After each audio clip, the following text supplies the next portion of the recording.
Sound check 1 2 3. Sound check 1 2 3.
Good morning and welcome to the Grant Subcommittee meeting of September 3rd, 2025. We do have quorum present and I'd like to call this meeting to order. A reminder that all electronic devices to be switched to a non-audible function during committee meetings. Present with me in chambers today is Councillor Jackson, Councillor Francis, and Councillor Crutch. And we have nobody else online. Wonderful. First up is approval of our agenda. May I please have a mover and seconder to approve the agenda as presented? Since there's no changes to it. Thank you, Councillor Crutch, seconded by Councillor Francis. Anybody opposed? Seeing none, we can consider it approved. Good morning, Councillor Tattison. Thank you for joining us. We're at declarations of interest. Committee members, I need to declare at this time. Seeing none, we'll move on to approval of the minutes of our previous meeting, which was from the May 14th, 2025 meeting. Could I get a mover and seconder? Councillor Tattison, Councillor Francis, thank you both to adopt the previous minutes. Any discussion? Seeing none, could I get a vote by a show of hands? All in favor? And that passes. Thank you. On to items for consideration. Agenda item 8.1, GRA 25005, our City Enrichment Fund updates. Could I get a mover and seconder to put it on the floor? Councillor Crutch, Councillor Tattison, thank you. And then, are we doing an overview? Please, over to you. Thanks. Through you, the chair, thank you very much, and good morning, members of council, community organizations, and the viewing public. My name is Heather Anderson. I'm the Director of Communications and Engagement. I'm joined this morning by Andrea Carvalho, Advisor, City Enrichment Fund and Community Outreach, Rebecca Farrat, Grants and Strategic Partnerships Coordinator, who together oversee the rollout of the fund, along with Monique Garwood, who provides financial leadership. I'd also like to acknowledge our City Enrichment Fund program managers, a corporate-wide team who work directly with applicants and adjudication teams and provide oversight of their respected program areas. The CEF program is committed to evolving to meet the changing and growing needs of the city. These reports reflect our commitment to continuous improvement, client support, and communication and transparency. Two reports are before you today. The first, Consideration Report GRA 25005, provides Council with updates to the 2025 approved recommendations, including a detailed record of the 2 remaining grants that are held pending the submission of additional information, as well as corrections to 3 approved recommendations. Number 2, a combination of internal assessment and external community feedback have informed the recommendations and information within Consideration Report GRA 25004. Each year, staff propose a number of incremental changes to support the continuous improvement of the program. To begin this fall with the 2026 CEF cycle, 1, a new funding stream to better support the strength and resiliency of organizations within the human services sector through capacity building. 2, an 18-month project timeline piloted within the arts creation and presentation stream to improve project delivery. 3, as a result of community feedback, an extended application deadline within the agriculture program areas to better accommodate applicants during the final stages of the harvest season. I'd also like to share that we're continuing to work with the R.R. McCain Family Foundation in supporting qualified digital applicants with additional funds. Thank you, and we are happy to take any questions that you may have. Thank you for that overview, Director. Over to you, committee members. Any questions? Speakers list is open. Councillor Jackson. Thanks and good morning, Chair Nan, and thank you, Director Anderson, and always good to see Special Advisor Carvalho and Coordinator Farrat and Business Administrator Garwood. So are we dealing with both reports then at the same time? I believe she gave an overview of both, or can we handle them separately, Chair Nan? My preference is to do each separately. Thank you. Okay, thank you. So on the first one, the updates, I see that 2 festivals are going to be receiving additional monies through the appeal process. Can you tell me how many actually applied for that part of the $50,000, please? And are these the only two that are getting additional, or have I misunderstood? Through you, Chair Nan, please. Through the chair, the two organizations that are listed in the first report are actually groups grantees that are still held pending additional information. So the appeals communication update was shared just last week with you. So there isn't additional funds going to the two held organizations here. This is for your information.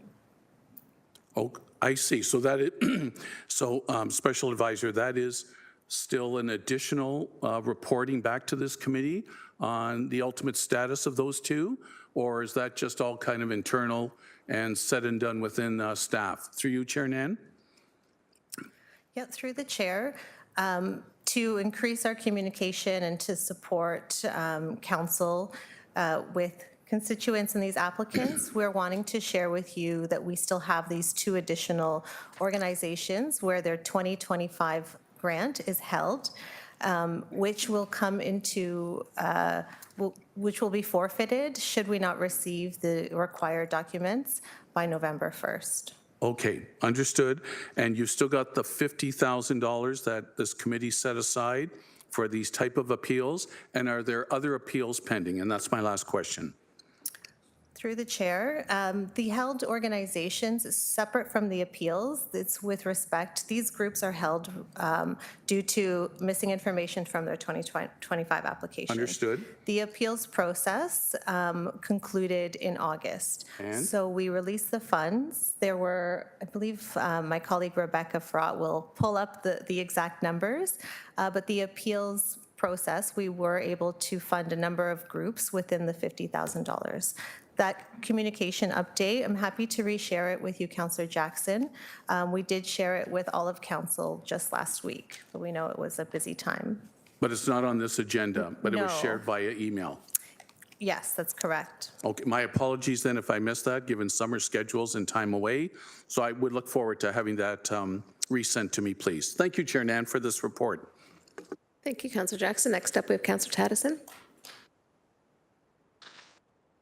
Hi, I'd just like an understanding of what's the outreach for the grants that are currently being held because there's lack of information. What's the outreach look like from the city's perspective to the applicants? Through the chair, Rebecca Farrat, grant coordinator. The applicants who are held have been reached out to by the program managers who oversee each of the specific areas. So one is in the sports and active lifestyles area, one is in the arts area, and they have been emailed and phone called many times by their program managers, and they have responded and are aware of the holds. They have both acknowledged that they know they have something outstanding, but they haven't been able to provide it to us as of yet. Okay, thank you very much. And they have until November 1st, at which time they forfeit that money. Through the chair, that is correct. If the holds are not listed before November 1st, because November 1st is the deadline to sign their funding agreement for this year, their funds will be forfeited for the 2025 year. If they were to submit their required documentation, we would release that funding agreement to them as soon as possible, and as soon as it's signed, that funding is then provided by finance. Thank you very much. Thank you, Councillor. So, sorry, excuse me, we have nobody else on the speakers list. And in order to approve the recommendations, we'll do an electronic vote.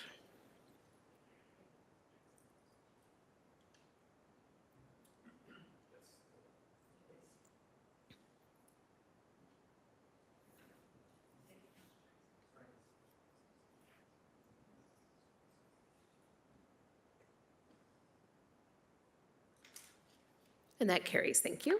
Over to 8.2, which we already received an overview of, GRA Report 24004. This is the 2026 City Enrichment Fund Program enhancements. Could I get a mover and seconder to formally put it on the floor? Moved by Councillor Francis, seconded by Councillor Jackson. Thank you both. Any discussion on the 2026 enhancements? Speakers list is open. Councillor Jackson. Thanks, Chair Nan. Just a couple of questions. In the number 2, it's always a tricky thing I've found over my years on council when a current council wants to go beyond the council term. I know we do 5, 10-year capital budgets. We have to do that to project in other departments. So I'm just asking staff, they're comfortable in number 2, going beyond this term of council in trying to do an 18-month cycle that'll bleed into the next term. Maybe just an explanation on that. Through you, Chair Nan, please. Through the chair, we've done a bit of research to look at other municipalities in preparing this recommendation for you, but we don't see a problem in extending the project to be completed within the 18 months. So council will be approving the funds within the regular process. Nothing will change with respect to that timeline. It's just to allow the applicants more time to complete the project, as the applicants in the creation and presentation stream can only apply every 2 years. So it wouldn't be affecting or impacting the following funding year. I'm very satisfied, Special Advisor Carvello, with that answer. And just help me understand further your new organizational capacity building stream. Give me some idea as to who hypothetically may, all 450 some odd applicants technically, theoretically be able to qualify for that?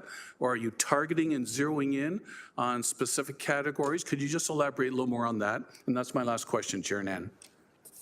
Through the chair, no, this organizational capacity building stream will be available only within the community services area. Most of our program areas to date already have a capacity building stream. So those with environmental mandates apply within the environmental sector. So for this new stream, we're introducing it only to those that already qualify within the community service area. Okay, good. I'm satisfied with that as well. Chair Nan, thank you. Thank you, Councillor Jackson. I'll send the chair over to Vice Chair Councillor Crutch and just say thank you to staff for the recommendation around the organizational capacity building. I think this committee and subcommittee in different iterations over the last 2 terms has been flagging the need to support our community sector's growth and development and to make sure that they're grant ready, but also understanding that for those organizations that might be newer or more grassroots or otherwise face a lot of structural barriers in order to round out their service enhancements or outreach into our communities, but yet are lifelines for so many different neighborhoods and residents in our community. This is a really important piece. I think it's city building, really, in terms of being able to strengthen the sector overall. So really appreciating this stream tied to the community services grant. Yeah. I'll take back the chair. No further comments, and the recommendations are before committee for approval. Electronic vote, please.